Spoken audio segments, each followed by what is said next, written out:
Guys ভাইয়া বলতেছে আমি যদি এই গরুটাকে আদর করতে পারি তাহলে আমাকে নাকি আরেকটা মিনি গরু কিনে দিবে। শিওর তো কিনে দিবে? গাইস তোমাদের কি মনে হয় ঋতু আপু কি এখানে চ্যালেঞ্জটি কমপ্লিট করতে পারবে? তো দেখা যাক। ইনশাআল্লাহ নেক্সট টাইম। নেক্সট টাইম না। এই বছর তো আমরা গরু কিনে ফেলছি। গাইস দেখা যাক এখন কি হয়, রাকিব ভাই কি তার কথা রাখে না রাখে না। তুই পরের বছর তাহলে দুইটা? হ্যাঁ দুইটা। আচ্ছা ঠিক আছে। ওকে যাও। ইনশাআল্লাহ পারবো। দেখি গাইস দিতে পারে কিনা। ও করছি। কি করছিস? কাশি করছিস তাই। গাইস ফাইনালি এখন দিকে আদর। গাইস টাচ তো করছে, তো দেখা যাক আবার কি করে রাকিব ভাই। এখন তো আবার করতে বললো। করতেছে ও মিশন সাকসেস ফাইনালি পারছো।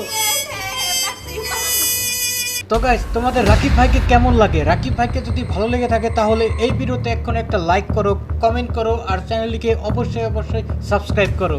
আর হ্যাঁ, কমেন্ট বক্সে লিখবা আই লাভ TRH বা আই লাভ রাকিব হোসেন। আর পারবো না গাইস। গাইস দেখেন এই গরুর সাইজ কত বড়, আমার থেকেও বড় ভাই রে ভাই।